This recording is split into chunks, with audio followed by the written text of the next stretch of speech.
So finally election முடிஞ்சிருச்சு. கண்டிப்பா நீங்க எல்லாரும் டிவிகேக்கு ஓட் போட்டிருக்கீங்கன்னு நான் நம்புறேன்.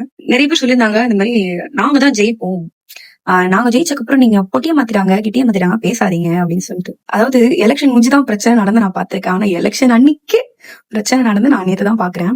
ஒருத்தன் எனக்கு ஃபோன் பண்றான், என் ஃப்ரெண்டு, எனக்கு நான் எஸ்ஆர் ஃபார்ம்லாம் ஃபில் பண்ணி கொடுத்துட்டேன், எனக்கு என் பேரே இல்ல ஓட் லிஸ்ட்லன்றான். அந்த மாதிரி என் ஃப்ரெண்டுங்களே பாதி பேர் ஓட்டு போடல.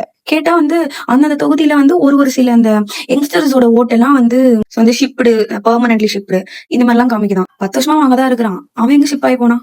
ஆதார் கார்டுல இருந்து, பேன் கார்டுல இருந்து, ஓட்டர்ல இருந்து எல்லாமே அந்த அட்ரஸ் தான் இருக்கு. ஆனா உங்களுக்கு இப்படி காமிக்கிறான். அதுவும் மெயினா யங்ஸ்டர்ஸோட ஓட்டு மட்டும்.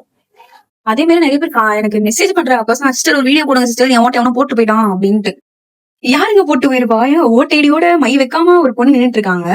அவங்களோட ஓட்டை யார் போட்டு போயிருப்பா? ஒரு பக்கம் பார்த்தா கொலை மிரட்டலு, ஒரு பக்கம் பார்த்தா ஓட்டை திருடுறீங்க, ஒரு பக்கம் பார்த்தா ஓட்டுல பேரே இல்ல.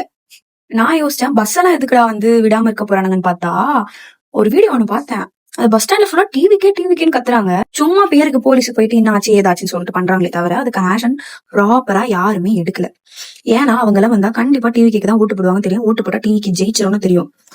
பட் ஆனா நல்லாதான் இருக்கியா, ஒரு மாதிரி டர்ரா இருக்கீங்க போலயே. சூப்பரா இருக்கு, அது யோசிக்கவே.